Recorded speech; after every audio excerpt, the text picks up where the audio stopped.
कक्षा 11 भूगोल के प्रिय विद्यार्थियों, मैं डॉक्टर अब्दुल हमीद, प्रवक्ता Kamlapati Tripathi boys inter college इस वर्चुअल कक्षा में आपका स्वागत करता हूं। बच्चों, वर्चुअल कक्षाओं के माध्यम से आपने अपनी पुस्तक के 3 अध्याय पूर्ण कर लिए हैं। आज हम लोग चौथे अध्याय के साथ एक बार फिर से इस कक्षा के माध्यम से जुड़ रहे हैं। तो आइए इस चौथे अध्याय का अध्ययन हम लोग आरंभ करते हैं। चौथे अध्याय का नाम है महाद्वीप और महासागरों का वितरण। बच्चों, जैसा कि आप जानते हैं, पृथ्वी पर 2 संरचनाएं मुख्य रूप से हैं और वो है महाद्वीप और महासागर। आप सभी लोग अवगत हैं कि पृथ्वी के 29% भाग पर महाद्वीप है और 71% भाग पर जलमंडल यानी कि महासागर आदि है। आज के मानचित्रों पर महाद्वीप और महासागरों की जो स्थिति दर्शाई जाती है, क्या वह हमेशा से ऐसी रही है? अगर ये इस प्रश्न का जवाब दिया जाए तो उसका उत्तर होगा कि नहीं। आज मानचित्रों पर जो स्थिति हम महासागरों और महाद्वीपों की पाते हैं, वह न पहले इस स्थिति में थी और न आगे हमेशा इस तरह रहेगी। यानी आगे भी इसमें बदलाव कदाचित संभव है। तो प्रश्न उठता है कि पुरातन में महाद्वीप और महासागर की स्थिति कैसी थी, उसमें किन कारणों से और कैसे बदलाव हुआ आदि। ये सारे प्रश्नों का उत्तर हम इस पाठ के द्वारा समझने और समझाने की कोशिश करेंगे।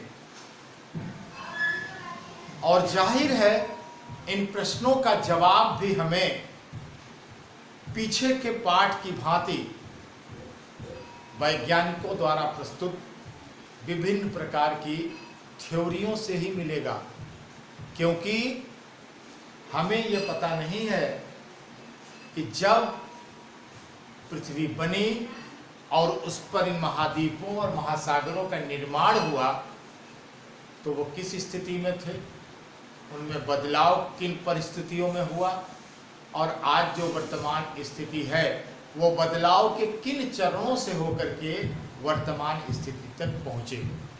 तो आइए इन तमाम प्रश्नों का हम जवाब इस अध्याय में ढूंढने का प्रयास करते हैं। बच्चों, हम सबसे पहले इस प्रश्न का जवाब ढूंढने के लिए महाद्वीपीय प्रवाह की बात समझेंगे। महाद्वीपीय प्रवाह का मतलब होता है महाद्वीपीय विस्थापन। विस्थापन का मतलब होता है एक स्थान से दूसरे स्थान पर बह जाना, हट जाना, स्थानांतरित हो जाना। अटलांटिक महासागर के दोनों ओर जो महाद्वीपों की तटरेखा को हम देखते हैं, उसमें आश्चर्यजनक साम्यता प्रतीत होती है, जिसके आधार पर वैज्ञानिकों ने दक्षिणी और उत्तरी अमेरिका तथा यूरोप और अफ्रीका को एक साथ अतीत में जुड़े होने की संभावना व्यक्त की है। सबसे पहले डच मानचित्रकार अब्राहम ऑरेटेलियस ने सन 1596 में इस संभावना को व्यक्त किया कि महाद्वीप अतीत में एक साथ जुड़े हुए थे और कालांतर में उनमें विस्थापन हुआ, प्रवाह हुआ। इस सिद्धांत को हम कुछ वैज्ञानिक थ्योरियों से समझने की कोशिश करेंगे और इसमें जिस विद्वान का नाम हम सबसे पहले लेंगे वो है एंटोनियो पेलेग्रिनी। एंटोनियो पेलेग्रिनी इन्होंने सबसे पहले एक ऐसा मानचित्र बनाया जिसमें 3 महाद्वीपों को एक साथ जुड़ा हुआ दिखाया गया था। वर्ष 1912 में जर्मन के मौसमविद अल्फ्रेड वेगनर ने सबसे पहले महाद्वीपीय विस्थापन सिद्धांत को सामने रखा। महाद्वीपीय विस्थापन का जो सिद्धांत जो अल्फ्रेड वेगनर ने रखा, इस सिद्धांत का संबंध महाद्वीपों और महासागरों के वितरण से था। इस सिद्धांत के अनुसार सभी महाद्वीप एक अकेले भूखंड में जुड़े हुए थे। वेगनर के अनुसार वर्तमान के सभी महाद्वीप एक भूखंड के भाग थे। यह भूखंड एक विशाल महासागर से घिरा हुआ था। इस संपूर्ण महाद्वीपों के जुड़े हुए एक भूखंड को उन्होंने नाम दिया पैंजिया। क्या नाम दिया? पैंजिया। पैंजिया का शाब्दिक अर्थ है संपूर्ण पृथ्वी। संपूर्ण पृथ्वी। और मैंने बताया कि एक विशाल महासागर से यह विशाल पिंड जुड़ा हुआ था। उस विशाल महासागर को उन्होंने नाम दिया पैंथालासा। पैंथालासा। पैंथालासा का अर्थ था जल ही जल, यानी विशाल जल राशि। वेगनर के अनुसार आज से लगभग 20 करोड़ साल पहले पैंजिया में टूटन पैदा हुई, यानी विभाजन शुरू हुआ। पैंजिया सबसे पहले टूटकर 2 भूखंडों में विभाजित हुआ। एक भूखंड उत्तर की तरफ था और दूसरा भूखंड दक्षिण की तरफ था। जो भूखंड उत्तर की तरफ था इसे उन्होंने लॉरेशिया नाम दिया और दक्षिण की तरफ वाले टूटे हुए भूखंड को उन्होंने गोंडवाना लैंड नाम दिया। कालांतर में यानी कुछ दिनों के बाद ये लॉरेशिया और गोंडवाना लैंड फिर विभाजित हुए, यानी वो और हिस्सों में टूटे और फिर आज के अन्य महाद्वीपों के रूप में जितने भी महाद्वीप हमारे दुनिया में आज पाए जा रहे हैं उस महाद्वीपों के रूप में आ गए। अब सवाल उठता है कि उस पैंजिया नामक विशाल भूखंड को टूटते हुए उससे 2 भूखंड बनते हुए फिर उन भूखंडों को टूटकर महाद्वीप और महासागर बनते हुए किसी ने प्रत्यक्ष रूप से देखा नहीं। ये वेगनर का एक थ्योरी, एक सिद्धांत था। और आप जानते हैं कि हर सिद्धांत को पुख्ता करने के लिए, उसको मान्यता दिलाने के लिए कुछ तर्क देने पड़ते हैं, प्रमाण देने पड़ते हैं। तो हम दूसरे बिंदु में उन प्रमाणों की व्याख्या करेंगे कि जो महाद्वीपीय प्रवाह या महाद्वीपीय विस्थापन हुआ उसको हम कैसे साबित करते हैं, किन प्रमाणों के आधार पर साबित कर सकते हैं। तो वेगनर ने जिस सिद्धांत को प्रतिपुष्ट करने के लिए जिन प्रमाणों की व्याख्या की, आइए हम उन प्रमाणों के बारे में बात करते हैं। तो पहला प्रमाण था महाद्वीपीय तटरेखाओं में समानता या साम्यता। अगर आप दक्षिणी अमेरिका का जो पूर्वी तट है और अफ्रीका के पश्चिमी तट को आमने सामने करके देखें तो आप देखेंगे कि दोनों महाद्वीपों की तटरेखाओं में अद्भुत और त्रुटि रहित समानता दिखाई पड़ती है। बहुत आंशिक रूप से वो समान रूप से नहीं जुड़ पाते, अन्यथा पूरी तरह वो जुड़ जाते हैं। बुलर्ड द्वारा 1964 में एक कंप्यूटर प्रोग्रामिंग की सहायता से अटलांटिक तटों को एक साथ जोड़ते हुए मानचित्र बनाया गया था, जो तटों को साम्य रूप से जुड़ जाने में एकदम सहायक सिद्ध हुआ और लगा कि हाँ, ये सारे महाद्वीप कभी न कभी एक दूसरे से आपस में जुड़े हुए थे। ये सबसे बड़ा प्रमाण है जो ये दर्शाता है कि महाद्वीपों का विस्थापन हुआ। अब हम देखेंगे दूसरे प्रमाण को, महासागरों के पार चट्टानों की आयु में समानता। यानी दो महाद्वीप हैं, दोनों की आमने सामने की तट रेखाओं पे जो चट्टानें, जो शैल है, उसकी संरचना को हमने ध्यान से देखा, उसका परीक्षण किया और आधुनिक समय में जो एक प्रणाली विकसित की गई है जिसको हम कहते हैं रेडियोमेट्रिक काल निर्धारण विधि, इसके द्वारा हम प्राचीन काल की चट्टानों की आयु निर्धारित कर सकते हैं। तो उसके अध्ययन के द्वारा हमको पता चला है कि करीब 200 करोड़ वर्ष पहले प्राचीन शैल समूहों की एक पट्टी मिली है ब्राजील तट पर तथा पश्चिमी अफ्रीका के तट पर। और ये दोनों प्रकार की जो ये पट्टी है, ये अद्भुत समानता रखती है। ये समुद्री निक्षेप हैं जो जुरेसिक काल से संबंधित हैं, जो इस बात की जानकारी हमें देते हैं कि दोनों महाद्वीप कभी एक दूसरे से सटे हुए थे, एक दूसरे से जुड़े हुए थे, क्योंकि दोनों के जो पट्टी मिली है चट्टान की, उसकी आयु में समानता है। यानी वो एक ही आयु, एक ही समय की दिखाई देती हैं, स्पष्ट होती हैं। अब हम बात करते हैं तीसरे प्रमाण की, जिसको हम कहते हैं टिलाइट। ये क्या है, आप जानने की कोशिश करें। टिलाइट बच्चों एक प्रकार की अवसादी शैल यानी अवसादी चट्टान है, जिसका निर्माण हिमानी के निक्षेपण से होता है।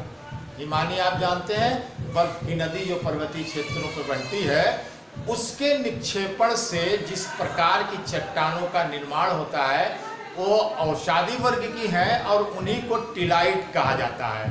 भारत में पाई जाने वाली गोंडवाना श्रेणी की जो तलछट है, यानी तलछटों में इसके प्रतिरूप दिखाई पड़ते हैं।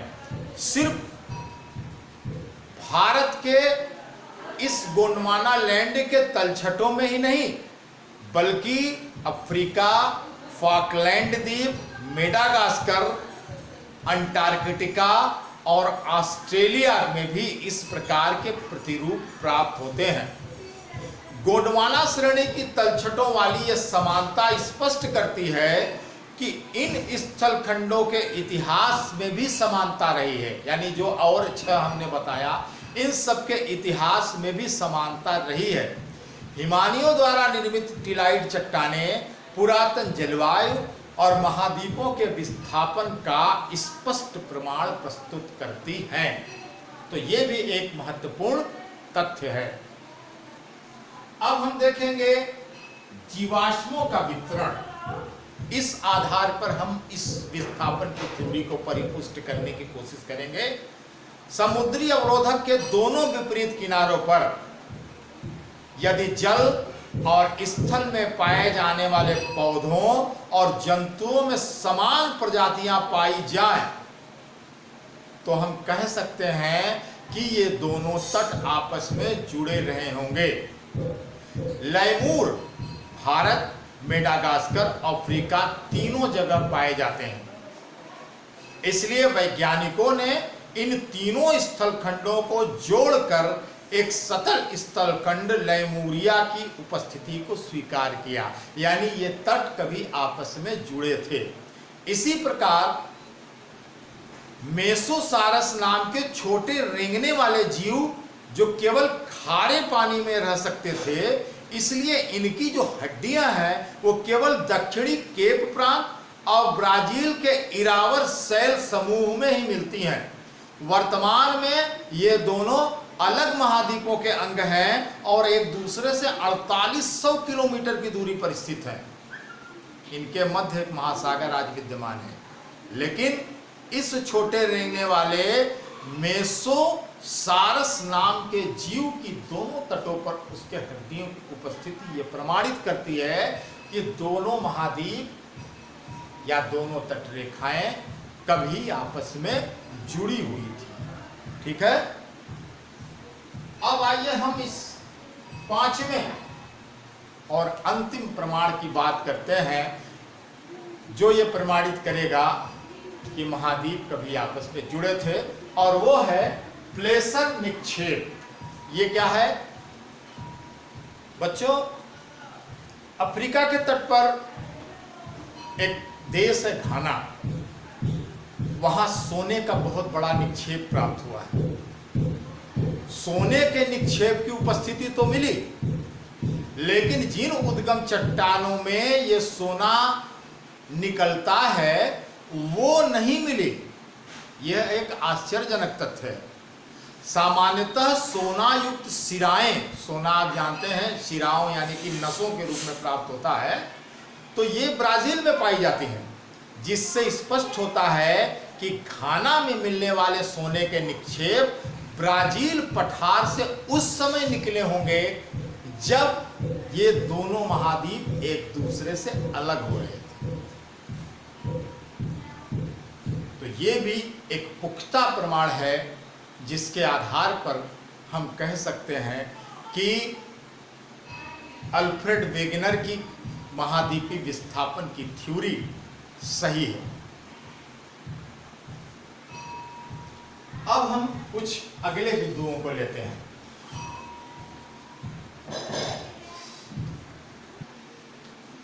हाँ बच्चों, तो आगे आप देखें, ये कुछ नई शीर्षक मैंने डाल दिए हैं। अब हम इन बिंदुओं को समझने की कोशिश करते हैं।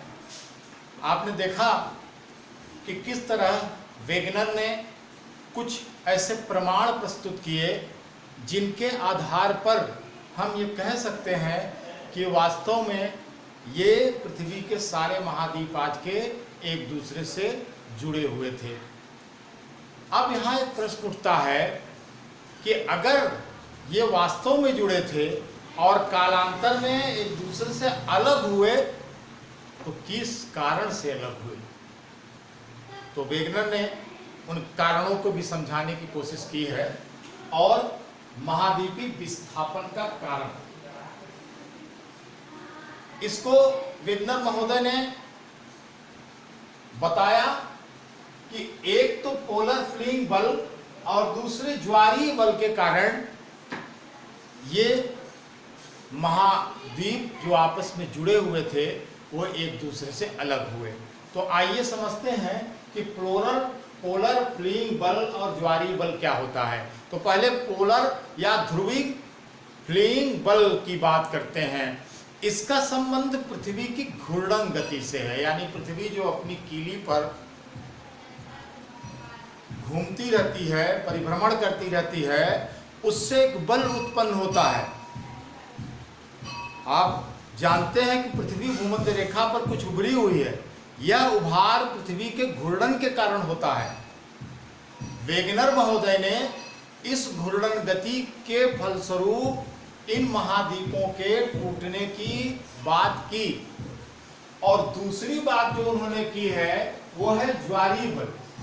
आप जानते हैं सूर्य और चंद्रमा के आकर्षण के कारण महासागरों में ज्वार उत्पन्न होता है। वेगनर का मानना था कि करोड़ों वर्षों के दौरान ये बल इतने ज्यादा प्रभावशाली हो गए कि उन्होंने महाद्वीपों के विस्थापन में अपना योगदान किया। हालांकि बहुत से वैज्ञानिक इन दोनों ही कारणों को विस्थापन के लिए अपर्याप्त मानते हैं और वेगनर की थ्योरी को खारिज करते हैं। ऐसे में एक अन्य सिद्धांत की बात सामने आती है जिसे हम कहते हैं संवहन धारा सिद्धांत। सन 1930 के दशक में आर्थर होम्स नाम के एक वैज्ञानिक ने संवहन धारा सिद्धांत का प्रतिपादन किया।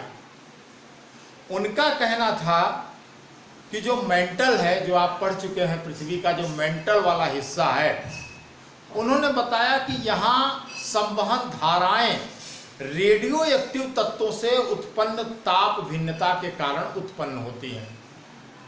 होम्स ने तर्क दिया कि पूरे मेंटल वाले भाग में इस प्रकार की धाराओं का क्षेत्र विद्यमान है और यह उन प्रवाह बलों की व्याख्या प्रस्तुत करने का प्रयास था।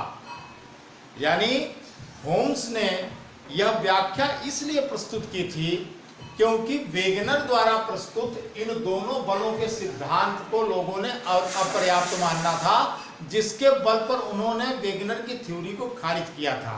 तो आर्थर होम्स का सिद्धांत एक नए रूप में आकर के महाद्वीपों के एक दूसरे से अलगाव का एक नए तरह का कारण प्रस्तुत करता है। ठीक है, अब हम देखेंगे महासागरीय अधःस्थल का मानचित्रण। महासागरीय अधःस्थल, पहले तो यही जान लीजिए महासागरीय अधःस्थल क्या है। आप जानते हैं समुद्र काफी गहरा होता है। गहरे समुद्र में तरह तरह के आकृतियां, जो उसका नितल होता है यानी नीचे का जो उसका फर्श होता है, फ्लोर होता है, वही होता है महासागरीय अधःस्थल। ये कैसा होता है, इसका मानचित्रीकरण के विषय में हम इस बिंदु में जानेंगे। बच्चों, महासागरीय सतही भाग पर पाए जाने वाली विभिन्न स्थलाकृतियों को, ये पूरा एक समूह होता है जिसे हम महासागरीय अधःस्थल स्थलाकृति कहते हैं। महासागरों के जो स्थल की बनावट है यानी अधःस्थल की, यानी उसके फर्श की जो बनावट है, तो विभिन्न महासागरों में उसका आकार भी भिन्न भिन्न है। ऐसा नहीं है कि समुद्र के पानी के भीतर उसका जो अधःस्थल है वो सिर्फ एक समतल मैदान की तरह हो, ऐसा नहीं है। वो पर्वतीय कटकों के रूप में भी है, साथ ही साथ गहरी गर्तों के यानी खाइयों के रूप में भी है। और ये पर्वतीय कटकें और गहरी खाइयां, ये सब समुद्र के पानी के भीतर प्रायः महाद्वीपों के किनारे स्थित मिलते हैं। इसी तरह एक मध्य महासागरीय कटक की बात हम कर लेते हैं। मध्य महासागरीय कटक जो होती है वो ज्वालामुखी उद्गार के लिए सबसे सक्रिय कटक मानी जाती है। महासागरीय परपटी की जो चट्टानों के काल निर्धारण से पता चलता है कि महासागरों के नितल की चट्टानें, यानी महासागर के नीचे नितल में जो चट्टानें पाई जाती हैं और जो महाद्वीपीय भागों में चट्टानें पाई जाती हैं, उसकी तुलना में महासागर में पाई जाने वाली चट्टानें नई हैं। अपेक्षाकृत महाद्वीपीय चट्टानों से नई है। नई क्यों है, ये अभी हम अगले बिंदु में आपको इसके बारे में बताएंगे। इसके अतिरिक्त एक बात और कि महासागरीय कटक के दोनों ओर बराबर दूरी पर जो चट्टानें स्थित होती हैं, उनकी आयु और रचना दोनों समान है। तो इस प्रकार हम महासागरीय अधःस्थल के मानचित्रण की बात इस तरीके से समझते हैं। अब हम देखेंगे महासागरीय अधःस्थल की बनावट कैसी होती है। यानी आपने ये तो समझ लिया कि महासागरीय अधःस्थल जो होता है उसमें महासागरीय कटके भी होती हैं, खाइयाँ भी होती हैं, लेकिन अब हम ये देखेंगे कि महासागरीय नितल का बनावट कैसी होती है। तो अगर हम ध्यान देंगे तो हमें बनावट में तीन चीजें दिखाई पड़ती हैं। एक तो महाद्वीपीय सीमा है, दूसरी वितलीय मैदान है और तीसरी मध्य महासागरीय कटक है। तो हम इन तीनों की बात अब बारी बारी से करते हैं। पहले हम देखेंगे महाद्वीपीय सीमा क्या है। तो बच्चों, महाद्वीपीय सीमा महाद्वीपीय किनारों तथा गहरे समुद्री बेसिन के मध्य का भाग है। जो महाद्वीप और महासागर जहाँ जुड़ते हैं उनका जो किनारा, जो तट होता है वहाँ, और जो गहरे समुद्र बेसिन के मध्य का भाग है, इसके अंतर्गत महाद्वीपीय ढाल पाया जाता है, महाद्वीपीय मग्न तट पाया जाता है। महाद्वीपीय ढाल का मतलब होता है महाद्वीप का ढाल जो समुद्र तक जाता है। महाद्वीपीय मग्न तट का मतलब होता है वह हिस्सा जो महाद्वीप का वह हिस्सा जो समुद्र के किनारे का हिस्सा जो डूबा रहता है समुद्र के पानी में, महाद्वीपी उभार जो समुद्रों के बीच में महाद्वीपी उभार दिखाई देते हैं वो है, और गहरी महासागरीय खाइयां, ये सारी चीजें महाद्वीपी सीमा के अंतर्गत होती हैं। महाद्वीपों और महासागरों के वितरण को समझने के लिए गहरी महासागरीय खाइयों का अध्ययन बेहद रोचक और महत्वपूर्ण होता है। अब हम देखते हैं वितलीय मैदान। वितलीय मैदान क्या है? महाद्वीपी तटों, महाद्वीप का जो तट है और मध्य में जो महासागरीय कटक है उसके बीच कुछ समतल मैदानी आकृति हमको समुद्र के अंदर यानी नितल पर देखने को मिलती है। इसी को हम वितलीय मैदान कहते हैं। यह वह क्षेत्र है जहां महाद्वीपों से बहाकर लाए गए अवसाद जमते रहते हैं, निक्षेपित होते रहते हैं। नदियों के माध्यम से महाद्वीपों से जो कट करके चीजें समुद्र में आती हैं वो इसी वितलीय मैदान में आकर के बिछ जाती हैं। अब हम बात करते हैं मध्य महासागरीय कटक की। बेहद महत्वपूर्ण हिस्सा होता है ये समुद्री नितल का। मध्य महासागरीय कटक पर्वतों की एक श्रृंखला के रूप में होती है और ये श्रृंखलाएं एक तरीके से आपस में जुड़ी होती हैं। पृथ्वी के धरातल पर पाई जाने वाली संभवतः यह सबसे लंबी पर्वत श्रृंखला है जो महासागरीय जल में डूबी। यानी इतनी लंबी पर्वत श्रृंखला जैसा कि मध्य महासागरीय कटक है, वैसी पर्वतीय श्रृंखला शायद महाद्वीपों पर भी नहीं पाई जाती है। बेहद लंबी है और महासागरीय जल में डूबी हुई है।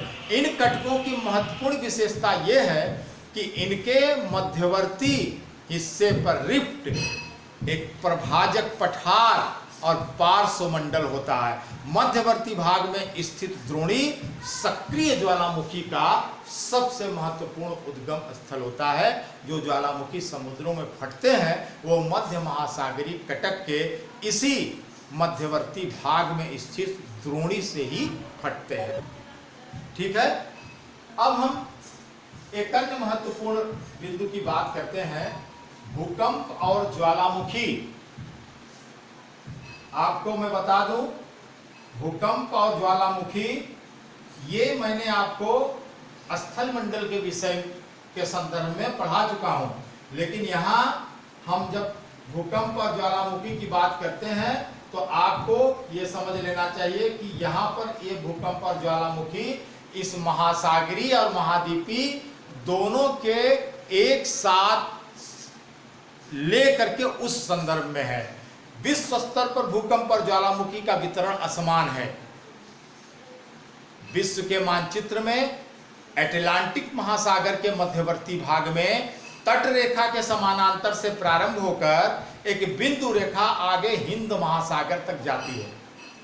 यहां पर यह रेखा भारतीय उपमहाद्वीप के दक्षिण में दो भागों में बढ़ जाती है। एक शाखा पूर्वी अफ्रीका की ओर जाती है और दूसरी शाखा जो आधुनिक म्यांमार या प्राचीन वर्मा है उसके तट से होते हुए न्यू गिनी के तट तक जाती है, जो मध्य महासागरीय कटक के वितरण को दर्शाती है। भूकंपीय संकेंद्रण के दूसरे क्षेत्र को हम अगर बात करें तो वो अल्पाइन हिमालय श्रेणियों और प्रशांत महासागरीय किनारों के समरूप हैं। सामान्यतः मध्य महासागरीय कटकों के क्षेत्र में भूकंप के उद्गम केंद्र कम गहराई पर हैं। इसको समझिएगा कि प्रशांत महासागरीय किनारों के समरूप जो हिस्से हैं सामान्यतः वो मध्य महासागरीय कटकों के क्षेत्र में भूकंप के उद्गम केंद्र कम गहराई पर हैं, जबकि अल्पाइन हिमालय पट्टी और प्रशांत महासागरीय क्षेत्र में ये अधिक गहराई में होते हैं। यहां पर हम बात करेंगे रिंग ऑफ फायर की। Ring of fire, ring of fire क्या है? प्रशांत महासागर के किनारों पर सक्रिय ज्वालामुखी का एक बहुत बड़ा क्षेत्र, एक वलय यानी छल्ले के रूप में है। प्रशांत महासागर के किनारे का एक बड़ा हिस्सा सक्रिय ज्वालामुखी वाले वलय के रूप में दर्शाया जाता है। इसी को हम रिंग ऑफ फायर कहते हैं। ठीक है। तो इस प्रकार हम आज के इस वीडियो लेक्चर में प्रारंभ के कुछ महत्वपूर्ण बिंदुओं से परिचित हुए। ज्वालामुखी भूकंप के बाद हम प्लेट विवर्तनिकी सिद्धांत की बात करेंगे इस महासागर महाद्वीपीय विस्थापन के संदर्भ में। चूंकि अभी पाठ विस्तृत है तो इसको हम एक अलग लेक्चर में समझेंगे और वो लेक्चर हम अगले हिस्से में आपके समक्ष प्रस्तुत करेंगे। तो आज का लेक्चर हम यहीं समाप्त करते हैं। धन्यवाद।